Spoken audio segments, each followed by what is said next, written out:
धंगर समाज आंदोलन में है, यानी पूरे स्टेट अभी आंदोलन एक प्रोसीजर हो गया है। And other communities are also planning बिल्कुल to come out. And Exactly. let's ask about this from our old friend Mr. आनंद दुबे। बड़े दिनों के बाद आनंद दुबे साहब हमारे साथ हैं। आनंद दुबे साहब नमस्कार। नमस्ते। नमस्कार सर, नमस्कार नमस्कार।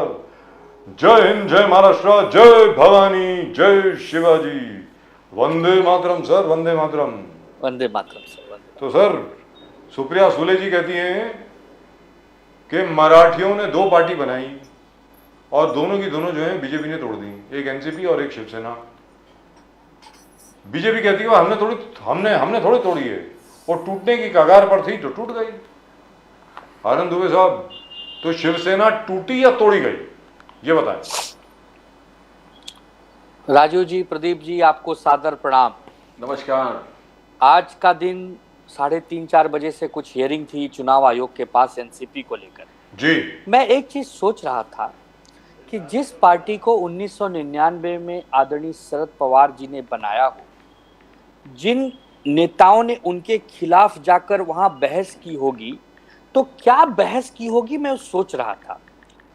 चुनाव आयोग क्या सोच रहा होगा, वो बहस सुनकर मैं वो भी सोच रहा था कि आप ही शरद पवार जी हैं, आपकी उम्र ही 42 साल है, आपने ही 1999 में राष्ट्रवादी कांग्रेस पार्टी बनाई थी, आप साक्षात प्रकट होकर मेरे सामने आए हैं, उसके बाद भी ये लोग कह रहे हैं कि ये पार्टी आपकी नहीं है, और मैं दुख के साथ, मजबूरी के साथ ये नहीं कह पा रहा हूं कि ये पार्टी आपने बनाई है, आप राष्ट्रवादी कांग्रेस पार्टी के मुखिया हैं। इस सारी परिस्थितियों को जब मैं सोच रहा था जी, तो मैं साथ में ये भी सोच रहा था कि राजनीति का स्तर कितना गिर गया है। एक बड़ा नेता जो यह कहकर आए थे कि न खाऊंगा न खाने दूंगा, अच्छे दिन लाऊंगा, जात पात धर्म के नाम पर किसी से भेदभाव नहीं करूंगा, सबका साथ और सबका विकास करूंगा, सबका प्रयास भी लूंगा, सबकी भागीदारी करवाऊंगा, सबकी हिस्सेदारी करवाऊंगा, और जब 9 साल बीते, सारी कलई खुल गई और ये समझ में आया कि या तो हमारे साथ आकर हमारी भक्ति कीजिए, अन्यथा आपको नस्तो नाबूद कर दूंगा, या तो आपकी पार्टी तोड़ फोड़ कर दूंगा, या सीबीआई ईडी का डर दिखा के आपको जेलों में ठूस दूंगा। तो आपने जो प्रश्न पूछा ना कि शिवसेना तोड़ी गई, आपने आप टूट गई, मैं समझ रहा हूं कि आपको इसका सारा जवाब मेरे इस 2 मिनट के शब्दावली से मिल गया होगा कि कोई टूटता यूं ही नहीं है जब तक कोई उसको तोड़ता नहीं है। इन्होंने न कि केवल तोड़ा, इन्होंने एक समाज को कलंकित, मतलब एक ऐसा कलंकित करने का भी काम किया कि जिसके लिए समाज कभी भी प्रधानमंत्री जी और बीजेपी को माफ नहीं करेगा। उनका कहना, दुबे जी, आनंद दुबे जी, देवेंद्र फडणवीस जी का कहना है, जो उन्होंने अभी बहुत सारे रेवलेशन किए कि कैसे हुआ था। बोले कि नंबर 1 है कि उद्धव जी ने खंजर खोपा है, बैक स्टैबिंग किया है। हमारा नेचुरल एलाय था उद्धव ठाकरे जी। उद्धव ठाकरे जी नेचुरल एलाय होने के बावजूद हमारा बगैर सरकार बनाने के लिए कांग्रेस और शरद पवार जी के साथ आए, मगर हमारे पास दूसरा क्या चारा था, शरद पवार जी के साथ। और शरद पवार जी, फिर उन्होंने कहा कि शरद पवार जी किस प्रकार से करते रहे, यूटर्न लेते रहे। बोले कि प्रेसिडेंट रूल भी शरद पवार जी की सजेशन था, और नाकारने का लेटर भी फडणवीस जी के घर पर बनाया था, उसमें चेंजेस भी शरद पवार जी के हिसाब से फडणवीस जी ने खुद इनकॉर्पोरेट किए थे चेंजेस के लिए। और फिर शरद पवार साहब ने यू टर्न लिया, और फिर आगे जाके बोले कि मजबूरी था कि हमको ये सब करना पड़ा, उद्धव जी का पार्टी का भी और एनसीपी का जो हालत है। तो देखिए, क्या बैकस्टैबिंग हुआ था? देखिए प्रदीप जी, इन सारे आरोपों का न तो कोई सबूत है और न तो कोई आधार है। हम 30 साल आपके पार्टनर रहे, आपकी हमारे बीच में कुछ बातचीत हुई बंद कमरे में, वो कोई नहीं जानता, आप जानते थे, हम जानते थे। हमने आपसे आधे आधे की बात की, कोई बात नहीं। आप बहुत करते, उस बात को नहीं मानते और कहते कोई बात नहीं, आप 5 साल भी रह जाइए भाई, आधा भी छोड़िए। आप मेरे साथ 30 साल के पार्टनर रहे हो, हम और आप तो एक ही है, काम तो अंततः राज्य की भलाई के लिए करना है। चलिए आप हमारे साथ, आप ही बन जाओ, हमें नहीं बनना। लेकिन आपने क्या किया, पूरी दुनिया को याद होगा राजू जी, प्रदीप जी, कि सुबह सुबह 7 बजे आपने शपथ ले लिया। हम आपके पार्टनर थे ना, आपने हमें बताना भी उचित नहीं समझा कि कोई बात नहीं भाई, आपके साथ अब नहीं बन रही है, हम अपना अलग रास्ता बना लिए हैं। आपने जब शपथ ली, हमने जब टेलीविजन पर देखा, तब हम तो राजनीति में लोगों की सेवा करने आए हैं, तो हम तो अपना प्रयास सत्ता लेने के लिए करेंगे। तो हमने अलग अलग विचारधारा की पार्टी को एक मंच पे लाने का प्रयास किया, जिसमें हम सफल हुए, वो भी आपसे नहीं पचा। आप जब 2.5 साल बीत गए तो आज आप निराधार आरोप लगाते हो कि शरद पवार साहब ने ये कहा, उन्होंने ये कहा। अरे भाई, कोई आधार होगा, कोई सबूत होगा। आप एक 82 साल के योद्धा को बदनाम कर रहे हो, उनके घर में आपने कलह मचवा दी, उनकी पार्टी तोड़वा दी। आज उनको दिल्ली में जाकर ये सफाई देनी पड़ रही कि मैं शरद पवार जीवित हूं और मैं राष्ट्रवादी कांग्रेस पार्टी का मुखिया हूं, और जो लोग आज मेरे विरोध में आए हैं, किसी जमाने में इनको पद मैंने बांटा था, किसी जमाने में टिकट मैंने इनको दिया था, इनको प्रचार करके चुन के जीत के लाने वाला वो मैं शरद चंद्र पवार हूं, और आज वो ये दिन आप दिखवा रहे हैं। तो डुबे जी, आदित्य ठाकरे जी ने बीच में कहा था कि हमारे जो अलायंस थे, कांग्रेस, शरद पवार साहब और उद्धव ठाकरे जी का जो अलायंस थे, तीनों का जो एमवीए कहलाता था, वो अलायंस को देख के, हम तीनों को साथ में देख के शायद बाला साहब ठाकरे जी बहुत खुश हो जाते कि आपने बहुत जबरदस्त काम कर दिया। मगर यहाँ पर इस जो आदित्य ठाकरे जी ने कहा, उसका तुरंत आलोचना होने लगे। बहुत लोग ने कहा कि एकनाथ शिंदे जी और पूरे गुट वहां से इसलिए निकले थे कि उद्धव ठाकरे जी ने बाला साहब ठाकरे जी के विचारों का कॉम्प्रोमाइज कर दिया। तो और राज ठाकरे जी भी बोले कि ये कहना गलत होगा कि बाला साहब ठाकरे जी बहुत खुश होते कि कांग्रेस और एनसीपी के साथ, शरद पवार जी के साथ जुड़कर आपने किया, और बाला साहब ठाकरे जी खुश हो जाते। तो इस पर बहुत विवाद छिड़ गया। आदित्य ठाकरे जी के जो बोलने पर बहुत एक विवाद सा हो गया था, विचारों का कॉम्प्रोमाइज हो गया था, उनका कहना है। नहीं नहीं नहीं, ये सारी बातें बेबुनियाद है, झूठ है। आदित्य ठाकरे जी ने जो कहा था वो सच कहा था। बाला साहब ठाकरे जी ने आदरणीय प्रतिभाताई पाटिल जी को समर्थन पहले दिया था, आदरणीय प्रणब मुखर्जी जी को समर्थन पहले दिया था। कई ऐसे प्रसंग आते थे जब इंदिरा गांधी जी का भी समर्थन उन्होंने किया था। तो कांग्रेस से कोई ऐसी लड़ाई नहीं थी कि जीवन में कांग्रेस के साथ कभी आ नहीं सकते या राष्ट्रवादी कांग्रेस के साथ कभी आ नहीं सकते। शरद पवार साहब और बाला साहब ठाकरे जी कितने अच्छे मित्र हैं, ये भी आपसे अछूता नहीं, आप सब जानते हैं। तो राजनीतिक में हम आए हैं सेवा करने। हमारी वैचारिक लड़ाइयाँ हो जाती हैं, कभी कभी किसी विषय को लेकर हमारे मतभेद हो जाते हैं, कभी कभी तो घरों में भी मतभेद हो जाते हैं। इसका यह मतलब नहीं निकाला जाए कि आज ये लोग अलग हो गए, अभी जीवन में एक साथ आ नहीं सकते, ऐसा नहीं होता। वही आदित्य जी ने कहा था कि आज बाला साहब जी होते तो खुश होते कि अलग अलग विचारधारा की पार्टियां होने के बाद भी, एक दूसरे के खिलाफ लड़ने के बाद भी, आज राज्य के विकास के लिए, देश के विकास के लिए देखो ये लोग इकट्ठे आए हैं, तो इनको धन्यवाद देना चाहिए।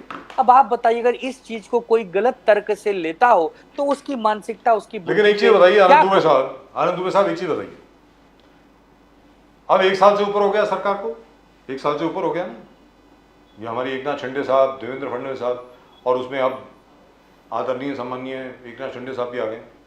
अभी तक उसी इंसिडेंट के बारे में क्यों बातचीत हो रही है कि सरकार कैसे बनी, शरद पवार जी ने क्या कहा, अजीत दादा पवार ने क्या कहा, उद्धव ठाकरे ने क्या कहा, आज तक उसके बारे में क्यों बात हो रही है? क्या इसका मतलब यह है कि पिछले 1 साल में कोई काम नहीं हुआ है, या क्या हुआ है? मतलब क्या इसका क्या मतलब हुआ? इसका मतलब साफ साफ ये है कि सरकार के पास उनकी सफलता गिनाने के लिए कुछ भी नहीं है। जिस प्रकार नांदेड़ की घटना घटी, या थाने के कलवा की घटना घटी, या संभाजी नगर और नागपुर की घटना घटी, मन व्यथित होता है राजू सर। ये सरकार का न तो कोई मुख्यमंत्री, 2 उप मुख्यमंत्री, इनके आरोग्य मंत्री, इनके वैद्यकीय शिक्षण मंत्री, कहाँ है ये सब क्यों नहीं वहां गए? क्यों नहीं ये विचार पूछ किया कि क्यों ये घटना घटी, क्या कमी रह गई? और आपने वहां के डीन को सस्पेंड कर दिया, तो आपने कलवा के डीन को क्यों सस्पेंड नहीं किया? आपने संभाजी नगर के डीन को क्यों सस्पेंड नहीं किया? अगर डीन दोषी है तो आरोग्य मंत्री भी दोषी होने चाहिए, अगर आरोग्य मंत्री दोषी है तो मुख्यमंत्री भी दोषी होने चाहिए, अगर मुख्यमंत्री दोषी है तो प्रधानमंत्री भी दोषी होने चाहिए। क्या यह तर्क आप बताना चाहते हैं? हम नहीं समझ पा रहे हैं कि आज 1 साल 1 महीने से ज्यादा का समय बीत गया, इस सरकार ने न तो उद्योग धंधे महाराष्ट्र में ला पाए, न किसानों की आय दुगनी No, कर we'll पाए, talk about न that in just a minute. रोजगार। Just a minute. Anand Dubey साहब, let's stick to the hospital first. Let's stick to the hospital.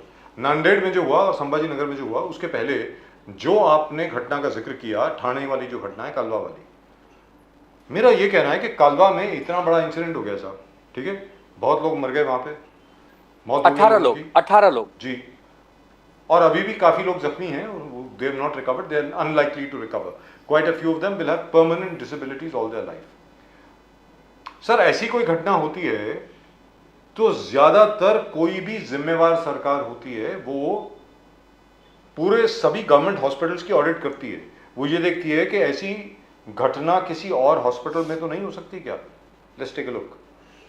इसका मतलब ये हुआ कि नांदेड़ जो हॉस्पिटल है वहां पर ऐसा कुछ नहीं किया गया, वहां पर मेडिसिन नहीं थी, डॉक्टर्स नहीं थे, नर्सेज नहीं थे, हॉस्पिटल स्टाफ नहीं था, बेड्स नहीं थे। और तो और छोड़िए, ये कहते हुए बड़ा दुख होता है, मतलब दिल चरमरा जाता है, ऑक्सीजन सिलेंडर भी नहीं था। क्या कोविड से हम लोगों ने कुछ सबक नहीं सीखा?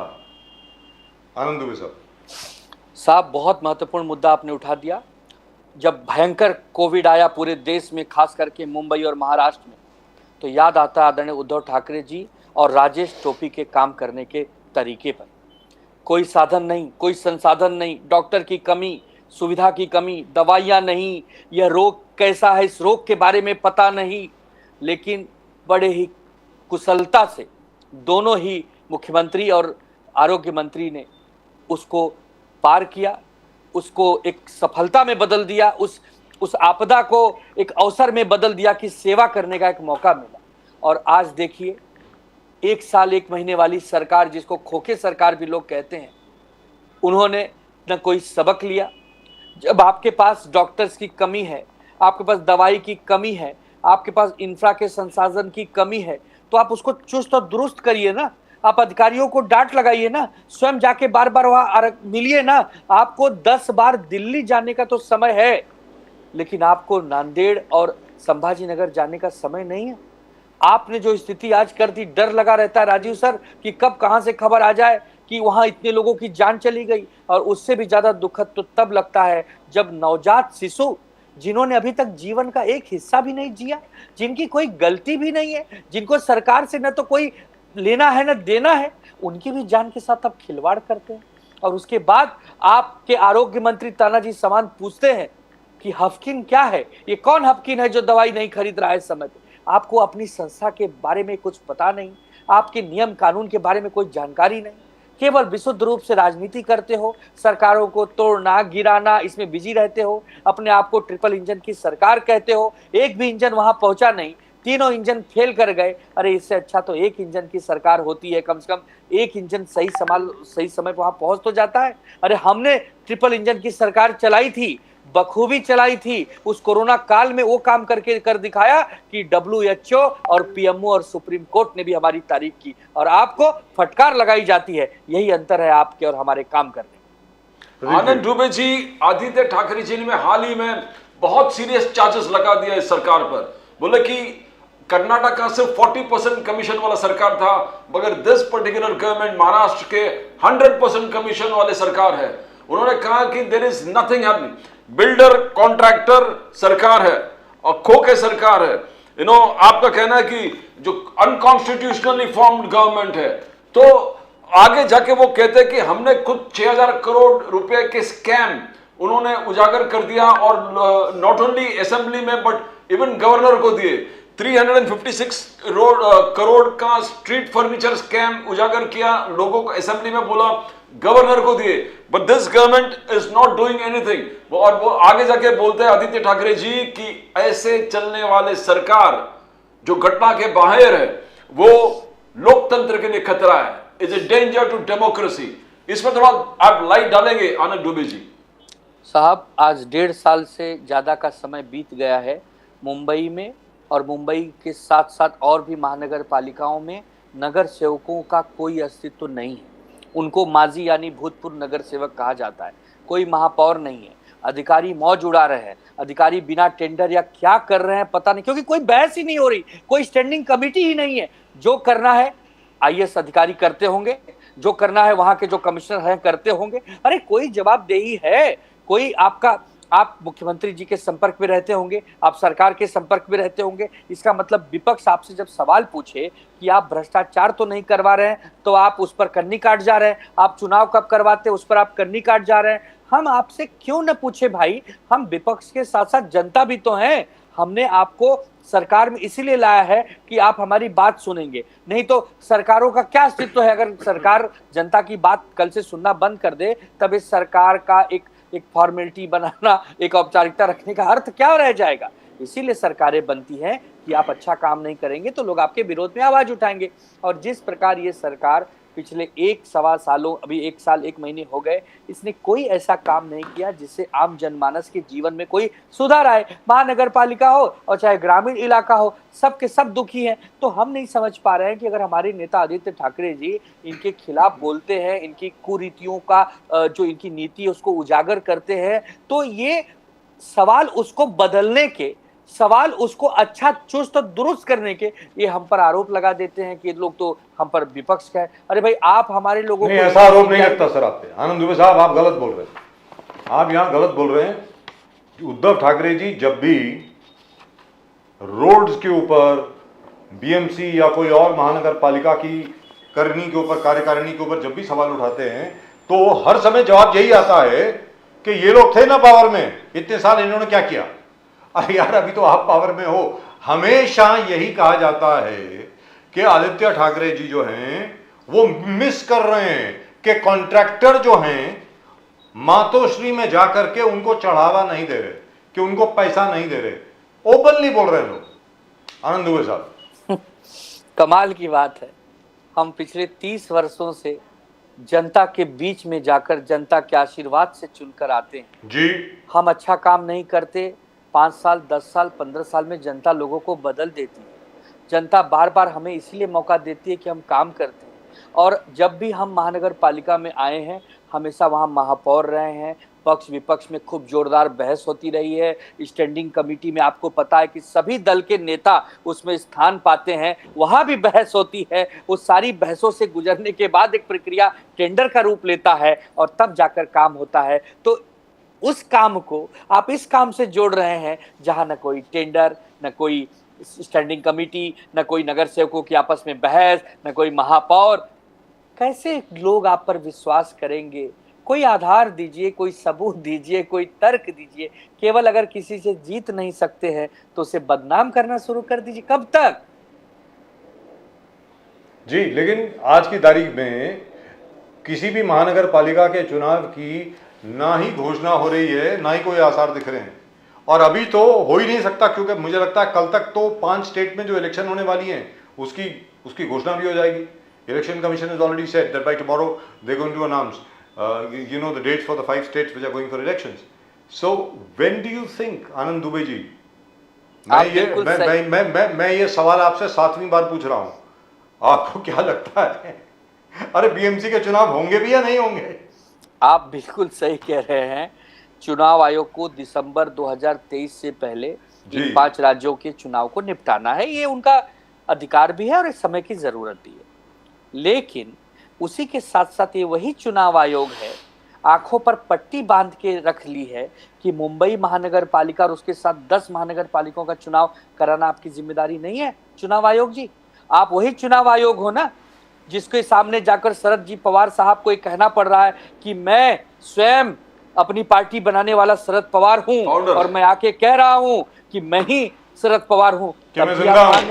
आप वही चुनाव आयोग है ना जो बाला साहब ठाकरे जी के सुपुत्र आदरणीय उद्धव ठाकरे साहब को ये कहकर उनकी पार्टी को तोड़वा दिया, छिनवा दिए कि नहीं आपने ये पार्टी तो बनाई ही नहीं, आप तो शिवसेना के अध्यक्ष ही नहीं हो। ये वही चुनाव आयोग है ना। तो इस चुनाव आयोग को मैं दूर से प्रणाम करता हूं कि चुनाव आयोग सरकार की कठपुतलियां बनते थे, सीबीआई और ईडी। आप पे कभी आरोप नहीं लगते थे। आप लोग कहते थे कि आप चुनाव आयुक्त हैं, मतलब आप एक ऐसे जज हैं, एक ऐसे निष्पक्ष भगवान हैं जो लोगों को आंखों आंखों में भेद नहीं करते। लेकिन आप क्या कर रहे हैं चुनाव आयोग साहब? और ये वही चुनाव आयोग है साहब जहां पर टीएन शेषन साहब थे, ये वही चारों चुनाव आयोग है जहां पर कुरैशी साहब थे, मानना पड़ेगा। अब सोच लीजिए, वो यही चुनाव आयोग है जिस भारत देश के प्रधानमंत्री नरेंद्र मोदी जी और बीजेपी की सरकार है। क्या नो आनंद दुबे जी, वाघनाग का बहुत बड़ा इश्यू है और इसमें महाराष्ट्र पॉलिटिक्स आने वाले समय में बहुत ही इंपॉर्टेंट हो जाएगा। वाघनाग, सुधीर मुनगंटीवार जी वाघनाग लेके आ रहे हैं लंदन से। आदित्य ठाकरे जी ने कहा कि भाई इनके साइंटिफिक स्टडी कीजिए, इन पे आप स्टडी करके ये पता करो कि वो असली वाघनाग है जो अफजल खान को चीरने में छत्रपति शिवाजी महाराज ने इस्तेमाल, बिकॉज बहुत प्रोत्साहित करने वाली चीज है ये, महाराष्ट्र के लिए एक बहुत बड़ा इशू भी है और हमारे नौजवानों को प्रोत्साहन करने वाला बहुत चीज है कि शिवाजी महाराज के वाघनाग वापस आ रहे हैं। तो इस और बीजेपी ने टोटल यात्रा और पूरे प्लानिंग कर दिया है कि इसको पूरे महाराष्ट्र में इस चीज को हाईलाइट करे। ये वाघनाग छत्रपति शिवाजी महाराज अफजल खान को जैसे चीरा था, और ये पूरे एक लोगों का कहना है एक इलेक्टरल पॉलिटिकल एक स्टंट हो गया है। तो आप कैसे देख के वाघनाग आने से पूरा इक्वेशन बदल जाएगा, महाराष्ट्र के पॉलिटिकल सिनेरियो बदल जाएगा? आनंद दुबे जी देखिए, भारतीय जनता पार्टी के नेतागण पिछले कुछ सालों में या कुछ दिनों में छत्रपति शिवाजी महाराज का कितना सम्मान करते हैं सबने देखा है। महाराज जी के छवि को धूमिल करने का समय समय पर भारतीय जनता पार्टी के नेताओं ने प्रयास भी किया है और फटकारे भी खाई हैं, इनका विरोध भी हुआ है। इसलिए यह प्रश्न चिन्ह लगता है कि जब आपकी ट्रिपल इंजन की सरकार है, 9 साल से केंद्र में भाजपा के प्रधानमंत्री हैं, समय समय पर राज्य में भी उनकी सरकार आती जाती रही है, जब 2024 का चुनाव नजदीक आया है तो आप महाराज जी के नाम को आगे कर उनके वाघनख की बात करके राजनीतिकरण क्यों करना चाहते? हमने तो सिर्फ यही प्रश्न पूछा है कि जो वाघनख आप ला रहे हैं, वाघनख हमारी अस्मिता, हमारे सम्मान से जुड़ा विषय है। हम लोग धन्य हो जाएंगे उस वाघनख का दर्शन करके कि महाराज ने उस वाघनख को छुआ था, अपने अंगुलियों में उसको पहना था। ये हमारे लिए बड़े गौरव की बात है। लेकिन आप जिस प्रकार से महाराज जी का बदनाम भी करते हैं, उनकी आपके ही राज्यपाल थे भगत सिंह कोश्यारी जी क्या कहते थे, आपके और भी बाकी नेतागण क्या क्या कहते थे, और आप उस वाघनख का प्रचार प्रसार कर रहे हैं केवल चुनाव को देखते हुए कि 2024 में चुनाव है, मुंबई महानगर पालिका का चुनाव है, महाराष्ट्र राज्य का भी 2024 अक्टूबर नवंबर में चुनाव है। इस पर प्रश्न चिन्ह लगता है। वाघनख लाइए, हम उसका सम्मान करते हैं, सब नतमस्तक होंगे, लेकिन जिस ढंग से आप प्रोपेगेंडा चलाते हैं ना, आज ही आपको याद आया, आप 2014 में आए थे, आप पूरी दुनिया के विश्वगुरु बन गए हैं। किस देश की इतनी हिम्मत और मजाल है कि आपके सामने आपकी बात न माने? आप सिर्फ वाघनख क्यों, हमारे छत्रपति शिवाजी महाराज से जुड़ा कोई भी सामान यदि विदेश की धरती पर रखा है, आप उसे उठा लाइए। ये हमारे अस्मिता गौरव का विषय है, पूरा देश आपके साथ खड़ा होगा, लेकिन आप नहीं करते। आप समय समय पर जैसी सहूलियत देखते हैं वैसा राजनीतिक दांव चलते हैं। आपका कोई दांव चलने वाला नहीं है, जनता आपको सही समय पर सही जवाब दे देगी। आनंद दुबे जी, दूसरा चार्ज जो बीजेपी पर लग रहा है, इंडिया अलायंस जो बीजेपी कह रहा है कि the opposition is being targeted. जैसे उद्धव जी को हर्ट कर दिया, पार्टी तोड़ के पूरे सब एक नाथ शिंदे जी को वहां पर ले गए। सुप्रिया सुले जी आज कहा कि देखो एनसीपी को आपने इसलिए तोड़ा, शरद पवार जी को आपने इसलिए हर्ट किया because NCP refuse to be part of BJP, बोले हम बीजेपी के साथ नहीं जाएंगे। तो बीजेपी ने घर को तोड़ दिया, पार्टी को तोड़ दिया। उधर केजरीवाल जी का घर का इंक्वायरी चालू है, संजय सिंह को अरेस्ट कर दिया है, और पूरे जो आप देखोगे अक्टूबर 2 से जो चला न्यूज क्लिक 46 जर्नलिस्ट अरेस्टेड, उसमें बहुत सारे अरेस्ट हो गए, केस फाइल हुआ। संजय सिंह 4-10 को अरेस्ट हुआ। आईटी रेड्स, डीएमके के एमपी 40 लोकेशन पे उनका। तो ये एक सिस्टमाइज प्लान इंडिया अलायंस का आरोप है बीजेपी के कि आप सरकारी यंत्रणा को मिसयूज कर रहा है। कितना सच्चाई है? आपकी जानकारी के लिए बता दूं प्रदीप जी और राजीव जी, आप बुद्धिमान पत्रकारों में से एक हैं और आप लोग गंभीर भी हैं। 95% विपक्ष के नेताओं पर इस समय ईडी और सीबीआई की कार्रवाई चल रही है। 95% केवल विपक्ष के नेताओं पर। और आपको याद होगा यही आंकड़ा 2014 में 53% हुआ करता था। मतलब जिस पार्टी की सरकार होती है, यदि उस पार्टी के विपक्ष में कोई दल है तो 53% ही विपक्ष के लोगों पर कार्रवाई होती थी और बाकी बचे हुए 47% सरकार के लोगों में बैठे जो थे उन पर भी कार्रवाई होती थी। अब क्या हो गया 2023 में 95% यदि आप विपक्ष में है तो आप पर होगी और 5% एक नाम मात्र आंकड़ा है जो सरकार में बैठे उन पर होगी। आपने ईडी की रेड की संजय सिंह के यहाँ, आपने ईडी की रेड की संजय राउत के यहाँ, आपने ईडी की रेड की अभिषेक बनर्जी के यहाँ। आप तब अच्छे माने जाते जब यही रेड आप कर देते शुभेंदु अधिकारी के यहाँ, यही रेड आप कर देते हेमंत बिश्व शर्मा के यहाँ, यही रेड आप कर देते मुकुल रॉय के यहाँ, यही रेड आप कर देते हसन मुशर्रफ के यहाँ। तब लोग कहते यार ये सरकार बहुत दिनों के बाद एक राम राज्य की सरकार आई है जो जाति जाति में, नेता नेता में, धर्म धर्म में भेद नहीं करती, जो भी गलत होगा उसको पकड़ लेती है, उस पर शासन करती है। लेकिन प्रश्न चिन्ह तब लगता है जो कि आपके साथ है आप उस पर कार्रवाई नहीं करते और जो आपको दूर खड़े होकर आपकी गलत नीतियों का विरोध करता है उस पर कार्रवाई करते हैं। और कोर्ट के हस्तक्षेप के बाद जब बेल मिल जाती है तो आप कहते हैं कि यार हम क्या करें, वो पकड़ लिए गए थे। अब मतलब आप उसको गोल मोल लेकिन उस व्यक्ति को बदनाम कर देते हैं, उसके चरित्र को हनन कर देते हैं, उसका मनोबल गिरा देते हैं ताकि वो और सारे परिवार को तहस नहस कर देते हैं सर। इन लोग को बहुत पाप लगेगा सर, बहुत। और सारे परिवार की ऐसी तैसी हो जाती है। खुद सोच लीजिए वो संजय सिंह जो है वो 4 कमरे के घर में रहता है, जॉइंट फैमिली में। यार मतलब मैं क्या बताऊं, अब चलिए let's see what happens and look at Manish Sisodia. Manish Sisodia की केस में कल सुप्रीम कोर्ट ने कहा था कि आपने इनको करीब कई महीनों से पकड़ रखा है, आपके पास अगर सबूत नहीं है तो इनको आरोपी कैसे बना दिया। ये कल कहा है जी, पूरी दुनिया के सामने कहा है, बट कौन सुनेगा, किससे कहें। Sir justice Khanna is asked again and again and again where is the proof, where is the proof, where is the proof.